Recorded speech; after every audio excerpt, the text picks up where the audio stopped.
Capítulo 8.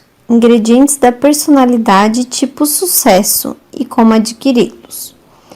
Tal como o médico aprende a diagnosticar a doença baseado em certos sintomas, também o fracasso e o êxito podem ser diagnosticados. A razão disso é o que o indivíduo não encontra simplesmente o sucesso ou chega ao fracasso.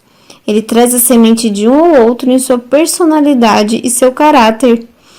Descobri que uma das maneiras mais eficazes de ajudar as pessoas a conseguirem uma personalidade adequada ou bem-sucedida consiste, primeiro que tudo, em propiciar-lhes um quadro gráfico de como é a personalidade bem-sucedida. Lembre-se de que o mecanismo de orientação criador que há em todos nós é um perseguidor de objetivos, e o primeiro requisito para podermos utilizá-los é termos um objetivo bem definido. Inúmeras pessoas desejam melhorar a si mesmas e anseiam por uma personalidade melhor, sem terem ideia suficientemente clara daquilo em que consiste a melhoria ou uma boa personalidade. Mais de uma vez tenho visto indivíduos desorientados e infelizes que criam ânimo quando descobrem um objetivo e veem pela frente um caminho reto a seguir. O caso, por exemplo, do homem de propaganda, de 40 e poucos anos, que se sentia estranhamente inseguro e insatisfeito consigo mesmo, logo após ter obtido uma importante promoção. Novas posições requerem novas autoimagens. Isto é absurdo, dizia ele. Trabalhei para conquistar esta posição, sempre sonhei com ela. É exatamente o que eu sempre quis. Sei que estou à altura do cargo e, no entanto, não sei por que motivo, sinto que minha confiança em mim mesma está abalada. De repente, acordo como que de um sonho e me pergunto, afinal, quem é você para ocupar uma posição dessas? Ele havia adquirido uma sensibilidade exagerada com relação à sua própria aparência física. Achava que seu queixo um tanto débil fosse talvez a causa de seu desconforto. Não tem o tipo do diretor de empresa, dizia. Acreditava que a cirurgia plástica resolveria o seu problema.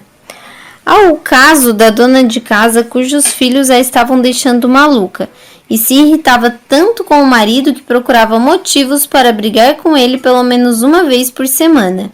Que é que se passa comigo? Interrogava-se. Meus filhos são encantadores, eu deveria orgulhar-me deles. Meu marido é bom e atencioso, e eu sempre me arrependo depois. Ela achava que uma melhoria em seu rosto poderia aumentar-lhe a confiança e fazer com que a família a apreciasse mais. O mal com essas pessoas e muitas outras iguais a elas não está em sua aparência física, mas em sua autoimagem. Elas não se encontram desempenhando um novo papel na vida e não estão muito seguras da espécie de indivíduo que deveriam ser, a fim de ficarem à altura desse papel. O quadro do sucesso. Neste capítulo, darei ao leitor a mesma receita que lhe daria se me procurasse meu consultório, proporcionando-lhe um quadro dos componentes da personalidade bem-sucedida. A personalidade do tipo sucesso compõe-se de sentido de orientação, compreensão, coragem, caridade, amor próprio, autoconfiança e autoaceitação. 1. Sentido de orientação. O homem de propaganda criou ânimo e recuperou sua autoconfiança dentro de pouco tempo. Depois que viu claramente que durante vários anos fora motivado por fortes objetivos pessoais que queria atingir, inclusive chegar à sua atual posição. Tais objetivos, que eram importantes para ele, o mantiveram na luta. Entretanto, depois que obteve a promoção, ele já não mais pensava em função do que pretendia, mas sim do que os outros esperavam dele. Passou a imaginar se estaria ou não à altura dos padrões e objetivos dos outros. Era como um piloto que deixasse o leme e esperasse que o barco à deriva navegasse na direção certa. Ou como o alpinista que, enquanto tinha o olhar voltado para o alto, para o pico que queria escalar, se comportava de maneira audaz e corajosa, mas quando chegou ao topo e viu que já não tinha mais para onde ir, começou a olhar para baixo e então sentiu medo. O homem de propaganda estava agora na defensiva, defendendo sua presente posição em vez de agir como perseguidor de objetivos e lançar-se à ofensiva para atingir um novo objetivo. Ele recuperou a confiança quando estabeleceu para si mesmo novos objetivos e começou a pensar em função de: que é que eu pretendo obter deste novo cargo? Que é que eu pretendo atingir? Aonde pretendo chegar? Funcionalmente, o homem é mais ou menos como uma bicicleta, expliquei-lhe. A bicicleta mantém o equilíbrio apenas enquanto está rodando na direção de algum lugar. Você tem uma boa bicicleta. Seu mal é que você está tentando manter o equilíbrio sem sair de onde está e sem nenhum lugar para onde ir. Não é de espantar que se sinta inseguro. O ser humano foi idealizado para funcionar como um mecanismo perseguidor de objetivos. Quando não temos nenhum alvo pessoal em que estejamos interessados e que significa alguma coisa para nós, costumamos andar em círculos, sentimos-nos perdidos e achamos a vida inútil e sem finalidade. Fomos feitos para conquistar o meio ambiente, resolver problemas, atingir objetivos, e não sentimos verdadeira satisfação ou felicidade na vida sem obstáculos para transpor e alvos para atingir. Aqueles que dizem que a vida não vale a pena estão, na verdade, admitindo que eles próprios não têm objetivos que valham a pena. Receita: descubra algum objetivo pelo qual vale a pena trabalhar. Melhor ainda, consiga para si mesmo um projeto. Decida o que é que você quer obter de uma dada situação. Tenha sempre alguma coisa em mira, alguma coisa por que lutar. Olhe para frente, não para trás. Desenvolva uma nostalgia do futuro, em vez da nostalgia do passado.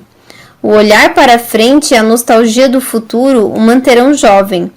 Até mesmo seu organismo não funcionará direito se você deixar de ser um perseguidor de objetivos e não tiver mais nada em vista. É por essa razão que, com muita frequência, quando o homem se aposenta, morre pouco tempo depois. Quando você não está lutando por um objetivo e não está olhando para frente, não está realmente vivendo. Além de seus objetivos puramente pessoais, tenha pelo menos um objetivo impessoal, ou causa com a qual possa identificar-se. Procure interessar-se em algum plano que vise auxiliar os seus semelhantes, não por um sentimento de obrigação, mas sim porque você quer. 2. Compreensão. A compreensão depende da boa comunicação. A comunicação é vital para qualquer computador ou sistema de orientação. Você não poderá reagir da maneira apropriada se a informação na qual se baseou sua ação for falsa ou mal compreendida. Muitos médicos acreditam que a confusão é o elemento básico das neuroses.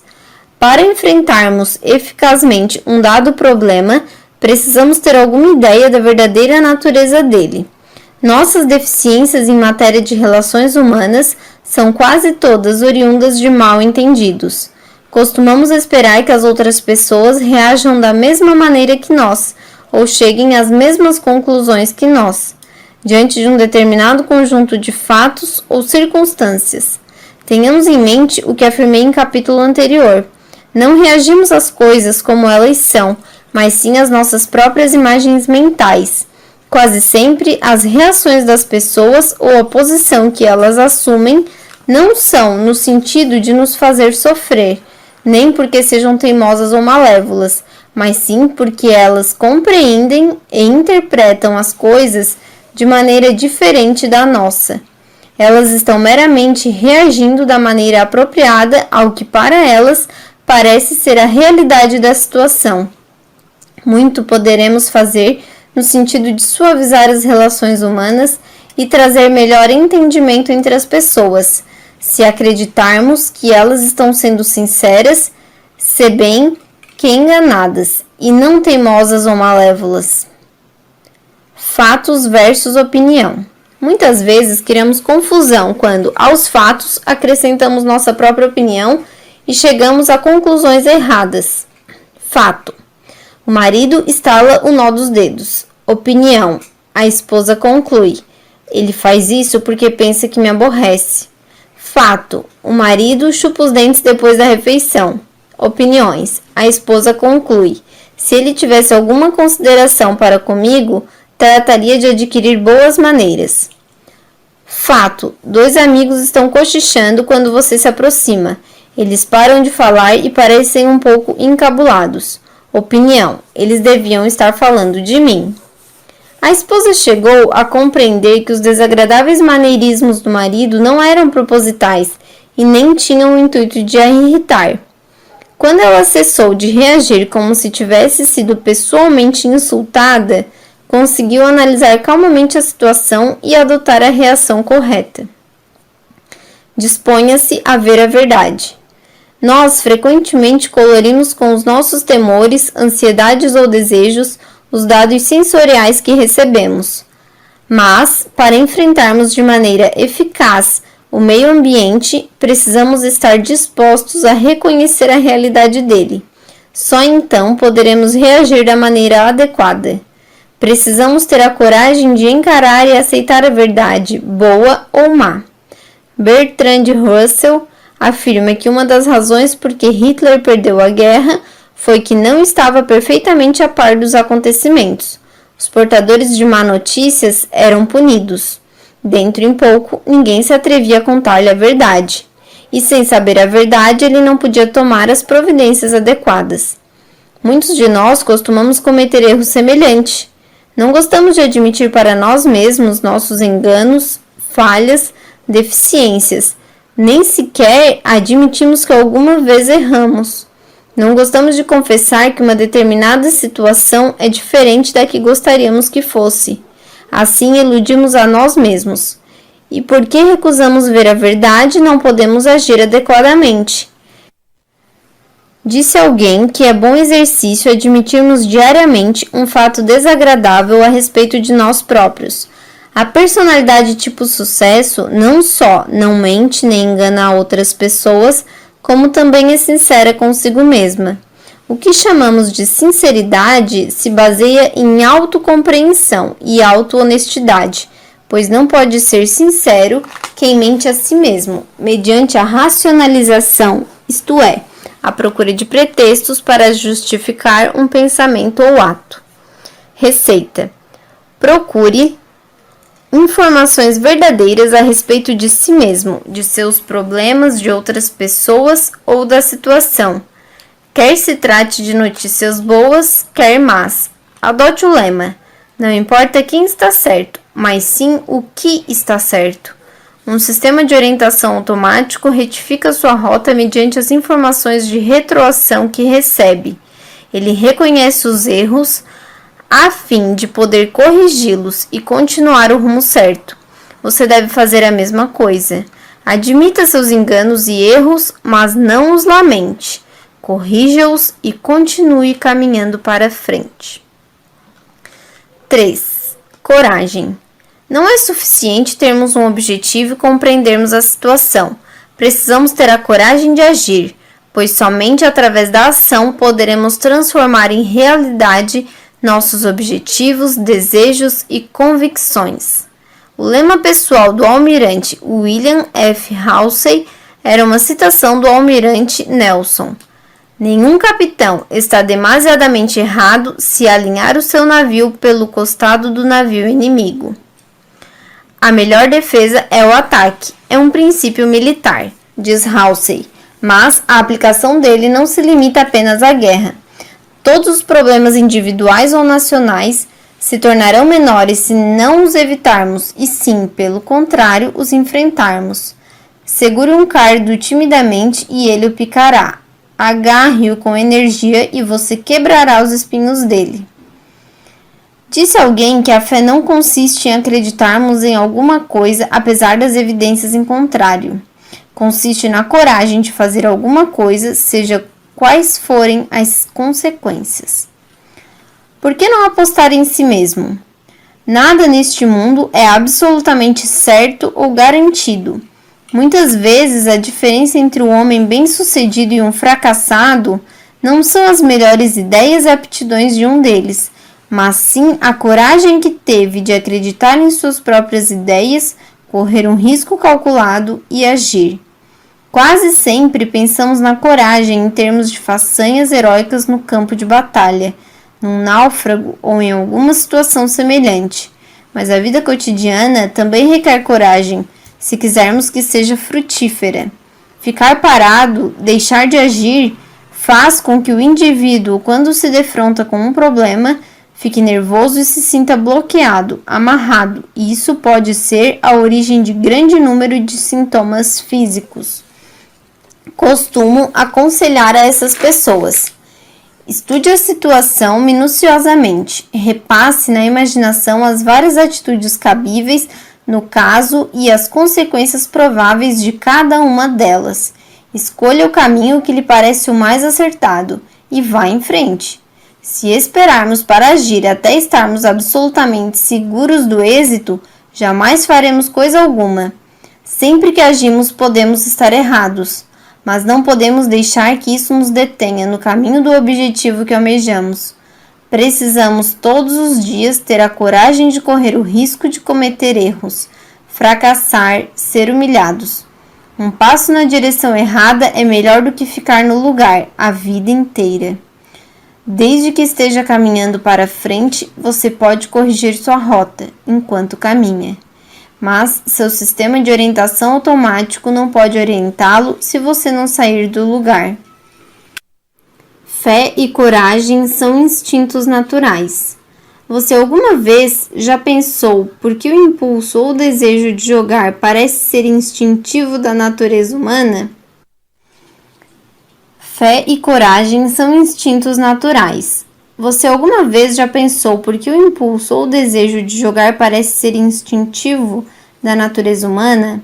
Minha teoria é que esse impulso universal é um instinto, o qual, quando usado devidamente, nos impele no sentido de apostarmos em nós mesmos, de arriscarmos a sorte em nossa própria potencialidade criadora.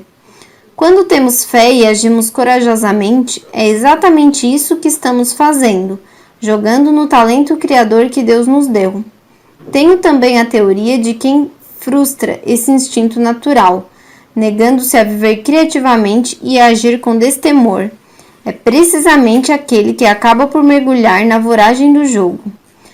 Todo aquele que não arrisca em si mesmo precisa arriscar em alguma outra coisa, e o homem que não se dispõe a agir corajosamente procura muitas vezes a sensação da coragem no álcool.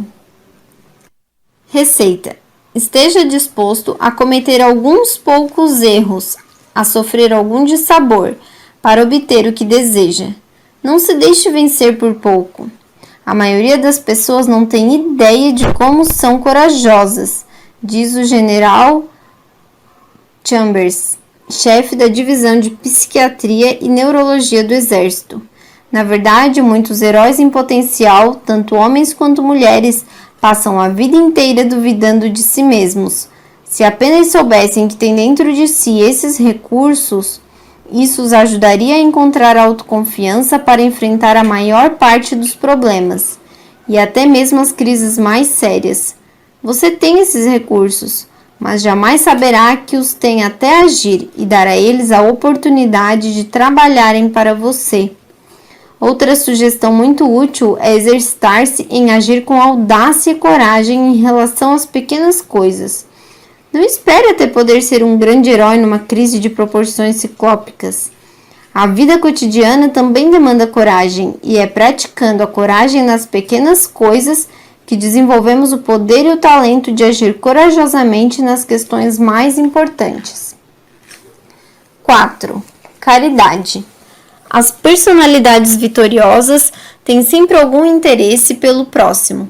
Elas respeitam os problemas e as necessidades dos outros, respeitam a dignidade da personalidade humana e tratam as outras pessoas como seres humanos, e não como se fossem peões em seus tabuleiros de xadrez. Reconhecem que toda pessoa é filha de Deus e uma individualidade única, merecedora de dignidade e respeito. É um fato psicológico que nossos sentimentos no tocante a nós mesmos tendem a corresponder aos sentimentos que temos para com outras pessoas. Quando começamos a nos sentir mais caridosos para com outros, invariavelmente começamos também a ter mais indulgência para conosco mesmos. O homem que acha que as pessoas não importam não pode ter grande amor próprio ou respeito a si próprio, uma vez que ele também é pessoa. E com o julgamento com que considera os outros, ele inconscientemente julga a si mesmo. Um dos melhores métodos conhecidos para se curar um sentimento de culpa consiste em parar de condenar mentalmente outras pessoas, parar de julgá-las, parar de culpá-las e odiá-las por causa de seus erros.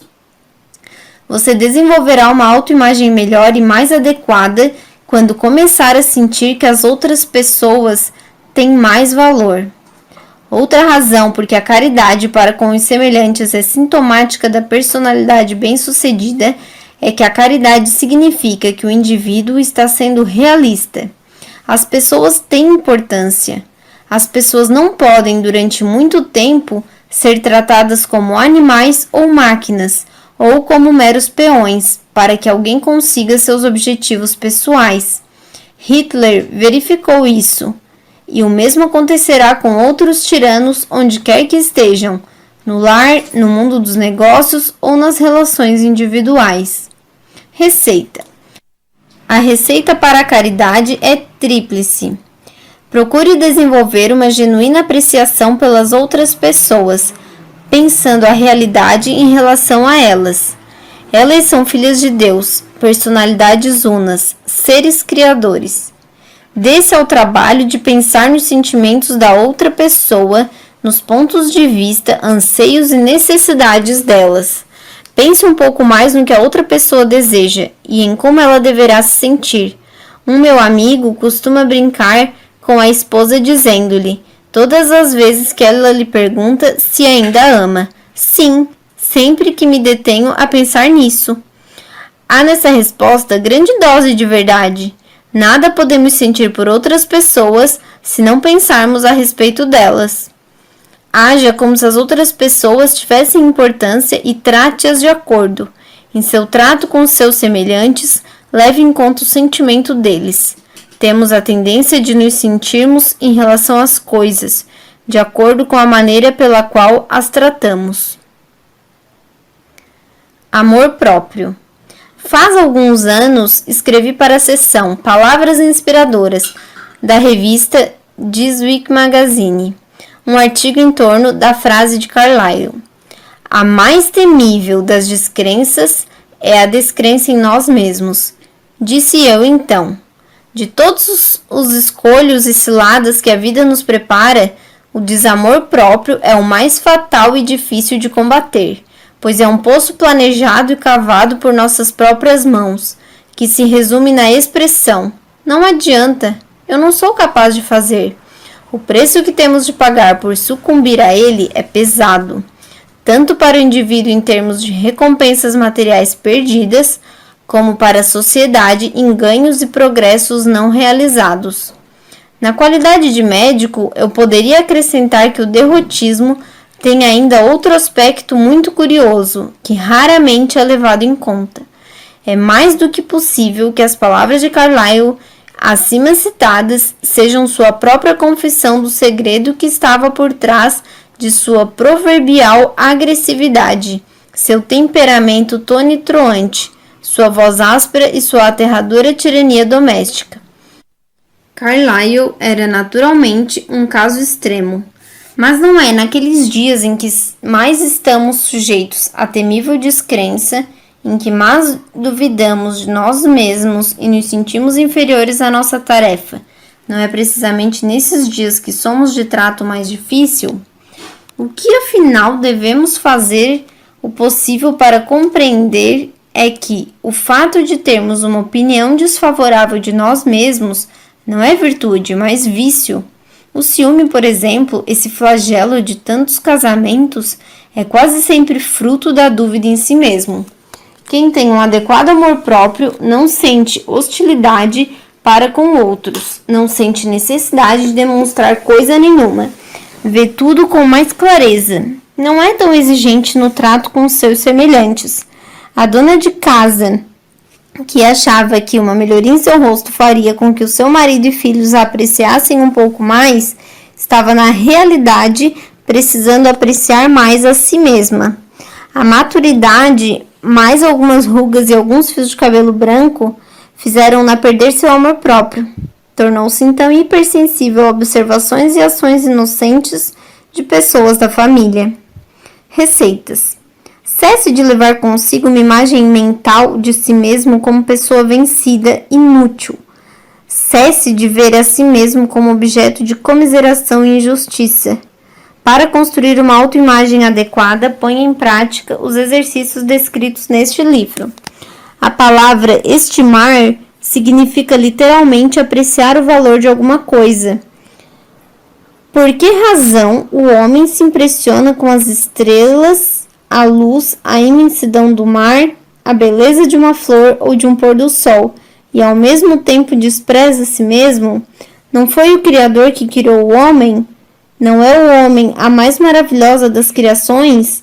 Apreciar a si mesmo não significa egoísmo, a não ser que você ache que criou a si próprio e merece um pouco da honra. Não menospreze o produto apenas porque não sabe usá-lo corretamente. Não acuse infantilmente o produto por causa de seus próprios erros, tal como o escolar que dizia: esta máquina de escrever não sabe redigir direito as palavras. Mas o maior segredo do amor próprio é este: comece a apreciar mais as outras pessoas. Demonstre respeito por qualquer ser humano simplesmente porque ele é filho de Deus e, portanto, uma coisa de valor. Detenha-se para meditar sempre que estiver tratando com um semelhante. Você está diante de uma criatura única e individual, daquele que criou a todas as coisas. Exercite-se em tratar os outros como se tivessem valor e verá com surpresa que sua própria autoestima aumentará. Sim, porque a verdadeira autoestima não nasce de grandes coisas que você tenha feito, ou dos bens que você possui, das notas que tirou, mas sim de uma apreciação de si mesmo por aquilo que você é, uma criatura de Deus. Todavia, quando chegar a essa conclusão, você por força concluirá que todas as outras pessoas devem ser apreciadas pela mesma razão. Autoconfiança. A confiança tem por base uma experiência de êxito. Quando nos lançamos pela primeira vez em algum empreendimento, temos em geral pouca confiança porque ainda não aprendemos, pela experiência, que poderemos ser bem-sucedidos. Isso é verdade no caso de aprender a andar de bicicleta, falar em público ou fazer uma operação cirúrgica. É literalmente verdade que o êxito gera o êxito. Até mesmo um pequeno êxito pode ser utilizado como degrau para um êxito maior. Os treinadores de pugilismo tomam a máxima cautela na escolha dos adversários para os seus pupilos, de modo que eles tenham uma série gradativa de experiências favoráveis. Todos nós poderemos aplicar a mesma técnica, começando gradativamente e experimentando de início o êxito em pequena escala. Outra tática importante é adquirirmos o hábito de lembrar os êxitos anteriores, olvidando os malogros anteriores. Essa é a maneira pela qual tanto o computador eletrônico como o cérebro humano devem funcionar. Não é porque a repetição tem algum valor que a prática melhora o aproveitamento e o êxito embola o cesto, no golfe, no jogo de malhas ou no trabalho de vendas. Se esse fosse o caso, nós aprenderíamos os nossos erros em vez de nossas vitórias. Quem está aprendendo a jogar malhas, por exemplo, erra muito mais vezes do que acerta. Se a mera repetição bastasse para aumentar a perícia, o exercício deveria tornar o jogador mais hábil em errar, visto como foi isso que ele praticou mais. Entretanto, embora suas falhas possam ter ultrapassado as jogadas certas na proporção de 10 para 1, seus erros diminuem gradativamente através da prática, ao passo que suas jogadas certas se tornam cada vez mais frequentes. Isto se dá porque o computador que há em nosso cérebro lembra e consolida as tentativas felizes e esquece as erradas. É dessa maneira que tanto o computador eletrônico como o nosso próprio mecanismo de êxito aprendem a ser bem-sucedidos. E, no entanto, que faz a maioria de nós? Destruímos nossa autoconfiança, lembrando nossos fracassos passados e esquecendo os êxitos. E não somente lembramos os fracassos, nós os imprimimos na mente através da emoção, condenamos a nós mesmos, flagelamo-nos com a vergonha e o remorso. Estas são ambas emoções altamente egoístas, egocêntricas, e a autoconfiança desaparece. Não importa quantas vezes você fracassou no passado, o que vale são as tentativas bem-sucedidas, as quais devem ser lembradas e consolidadas.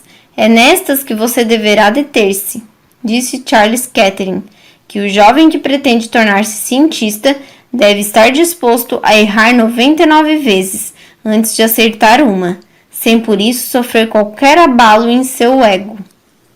Receita: use os enganos e erros como caminho para o aprendizado. Depois, abstraia-os de lembrança. Deliberadamente recorde e desenhe mentalmente seus êxitos passados. Alguma vez, todos nós fomos bem-sucedidos em alguma coisa, especialmente quando se entregar a algum novo empreendimento. Invoque as sensações que experimentou em algum êxito passado, por pequeno que fosse. O Dr. Winfried Overholser, superintendente do Hospital Santa Isabel, asseverou que a lembrança dos momentos de triunfo constitui maneira muito salutar de restaurarmos a confiança em nós mesmos, que muitas pessoas tendem a permitir que 1 ou 2 fracassos encubram todas as boas lembranças.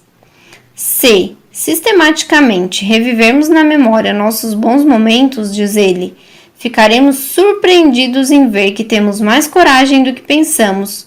Recomendo o Dr. Overholser como exercício, lembrarmos-nos vividamente de nossos êxitos e bons momentos passados, o que constitui ajuda inestimável sempre que sentirmos abalada a nossa autoconfiança. 7. Aceitação de si mesmo. Nenhum êxito real ou genuína felicidade é possível enquanto não adquirirmos algum grau de autoaceitação. Os indivíduos mais infelizes e torturados deste mundo são os que estão continuamente procurando convencer a si mesmos e aos outros que são muito diferentes daquilo que basicamente são. Inversamente, não há alívio ou prazer que se compare ao que a pessoa experimenta quando afinal põe de lado a contrafação e o fingimento e resolve ser ela mesma. O êxito, que só pode vir da autoexpressão, frequentemente evita aqueles que tudo fazem para parecer alguém, e frequentemente ocorre de maneira quase espontânea quando a pessoa se dispõe a relaxar e ser ela mesma. Modificar sua autoimagem não quer dizer modificar o seu eu, ou melhorar o seu eu, mas sim modificar a imagem mental que você faz de si mesmo, o conceito, a estimativa que você faz de si próprio. Os assombrosos resultados que se seguem à obtenção de uma autoimagem adequada e realista são produzidos não pela autotransformação da pessoa, mas sim por uma autocompreensão e autorrevelação. O seu eu neste instante é o que sempre foi e assim será no futuro. Você não o criou, você não pode modificar, pode, porém, usufruí-lo ao máximo de suas possibilidades, desde que faça dele uma imagem mental verdadeira. De nada adianta você esforçar-se para ser um determinado alguém. Você é o que é agora. Você é alguém, não porque ganhou 10 milhões de cruzeiros ou porque possui o automóvel mais caro do seu bairro ou porque é forte no xadrez, mas sim porque Deus criou você à sua imagem e semelhança. Quase todos nós somos melhores, mais sábios, mais fortes, mais competentes agora do que jamais imaginamos. A criação de uma autoimagem melhor não cria novas aptidões, talentos, poderes. Ela libera e utiliza os que já existem. Podemos mudar nossa personalidade, mas não o nosso eu fundamental. A personalidade é uma ferramenta, um meio de expressão, um ponto focal do eu que usamos em nosso trato com o mundo. É a soma de nossos hábitos, atitudes, aptidões aprendidas, que usamos como método de exprimirmos a nós mesmos. Você não é os seus erros. Autoaceitação, Significa aceitarmos a nós próprios e estabelecermos conosco mesmos um acordo, agora, tal como somos, com todos os nossos defeitos, fraquezas, falhas, erros, bem como com nossas boas qualidades. A autoaceitação se torna mais fácil, porém, quando compreendemos que esses atributos negativos pertencem a nós, mas não são nós. Muitas pessoas fogem de uma salutar autoaceitação porque insistem em identificar-se com suas falhas e erros. Você pode ter cometido um erro, mas isto não significa que você seja um erro. Você pode não estar expressando a si mesmo de maneira plena e apropriada, mas isso não quer dizer que você não tenha nenhum valor. É indispensável reconhecermos nossos erros e falhas para que possamos corrigi-los. O primeiro passo no sentido de adquirir a sabedoria está em você reconhecer as áreas nas quais é ignorante. O primeiro passo no sentido de se tornar mais forte é reconhecer que você é fraco.